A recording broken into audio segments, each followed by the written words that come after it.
Hello and welcome back to Irish Chippy channel. My name is Pascal. Today I am going to change the carburetor on my 20-plus-year-old Stihl FS45. Now I sent it off to somebody to fix a couple of times and they got some parts for it. They got the metering diaphragm I changed and the bubble, and it stopped working again and again. I purchased a kit on Amazon, a service kit with carburetor. In the kit we have the new hoses, we have the gaskets, and we have two fuel filters, the carburetor of course, 2 air filters and 2 bubbles, and a spark plug. So it wouldn't run for the last 2 or 3 weeks. And this one has been around for a long time. I have it for a long time, I should say. So I'm going to move all my stuff down here, try and keep... I put some white here so it's easier for you to see. So what we're going to do is we are going to take off the carburetor first. So we'll just take off the cover of the air filter. And there's no air filter in it. This is a bit gonky here, so I'm going to have to keep cleaning my hands. So yeah, we have 2 air filters anyway. Well, there's only one way to go on. There's a hole on them there. So to take it off, we will use I will use an 8mm socket.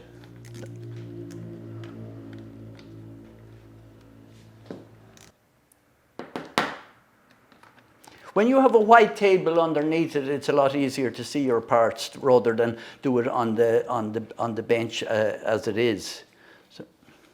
So what I'm going to do is I'm going to give them all a bit of a clean. They're just a little bit greasy as I go along, I should say.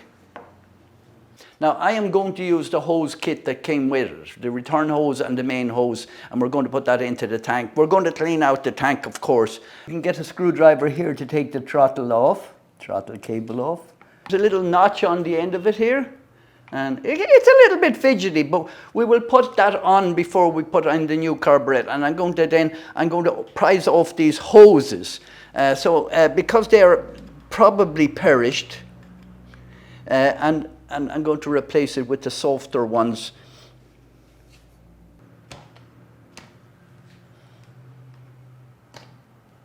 Yeah, that plastic on them is hard. So I'm not sure. I think that might have been changed by somebody else. So we take off our old carburetor. It's dirty, but it seems... I'm going to clean this one and maybe use it again. I see here now that we have 2 gaskets. I thought there was 2 gaskets there. What I'm going to do now, I think this has been replaced, or maybe it's because it's much older than the ones you have today. It's different, but there was no gasket on the airbox, but there's one here that comes with it. Yes, somebody made this. Somebody made this gasket. They cut it out themselves. That's irrelevant. We are going to put the one that came with it, and that will be the one with the smaller hole. This one here with the smaller hole. So we will put that one in there.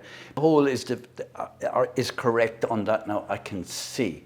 Now, what I'm going to do before that, I'm going to take that off again because I don't want to damage the gasket. Just pull the gasket out. This grommet here that holds the 2 pipes, we have a new one of them that's built into the new one.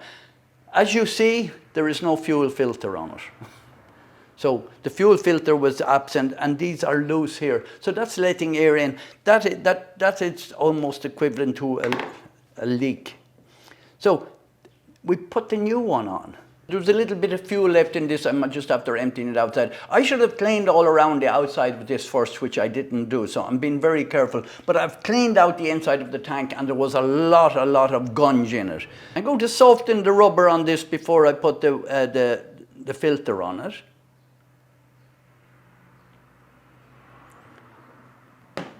And yeah, the filter goes on here, obviously. Yeah, that's easier to go in now. When you heat these, they're easier to go in. Right, push it right down. Now we're ready. Now we're ready to put this back in because you can line up the seat the way it is. The long one goes in there, and the short one goes in there. So we're going to bring it up. We're going to bring it up this way. So we put the filter in, and then you can use a very blunt screwdriver.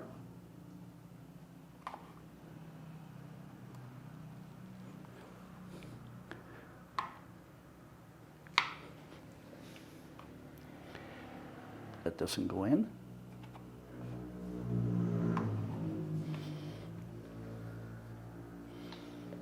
Or sleeve, that's not the part that makes the seal. Greasy, you can hold it with a piece of cloth like I'm doing right now.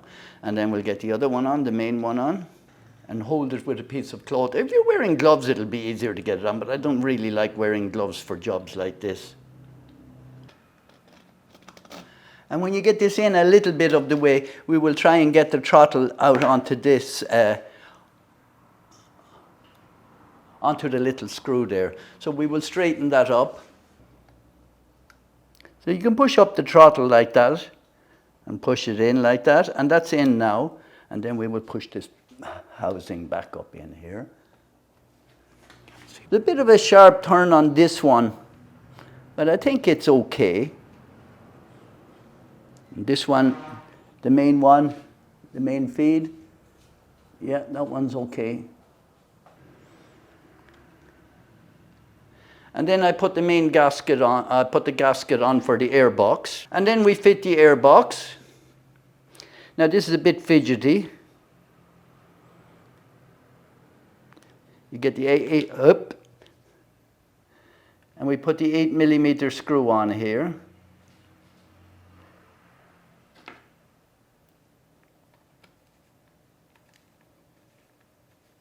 Don't tighten it yet.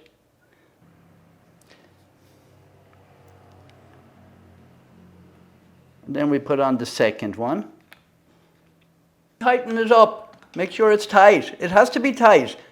If it's not tight, it won't make a seal, and then we have a problem. That's why we have gaskets on it.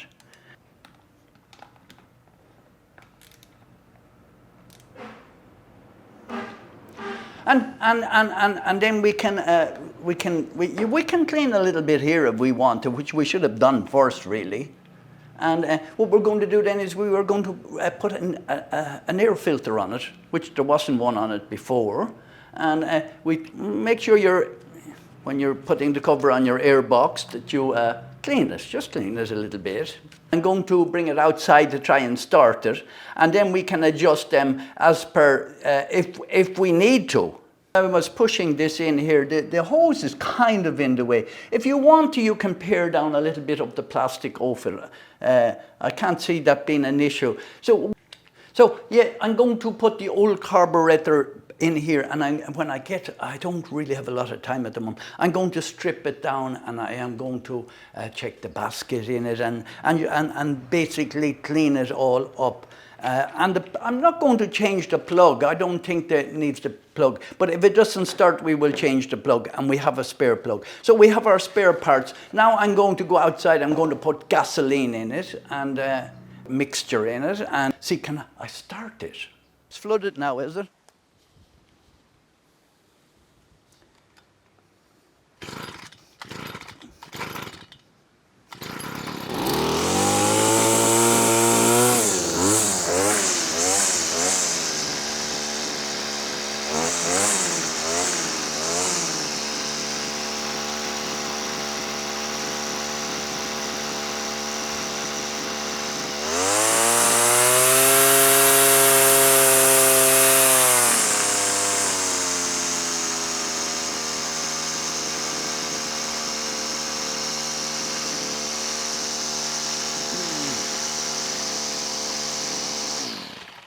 No, that's fine. I need to adjust the idle on it. It's idling too fast. I will go by the instructions on how to tune it. I am not an expert on tuning it, but it seems to be running a little bit too. I will adjust the 3 of them, but it started. It took about 5 pulls to start it. I put the choke on first, and then I flooded it, and then I turned off the choke, and then I started recording, and I got it straight away for you. So that's my review on the carburetor change on the FS45 by Stihl. Very old machine, this one. Done a lot of work in 3 different continents. And yeah, it's ready. It's big waves out there today and the thing, but it's nice and hot and sunny. It was really hot in the workshop while I was recording it. So if you like this video or any of our other videos here on Irish Chippy, I'm trying to revive this channel. I will be doing some chainsaws and things like that again, purely on an amateur perspective on it, rather than, because I'm a professional woodworker, not even near a professional mechanic. So thank you very, very much for watching, and I'll see you all again soon.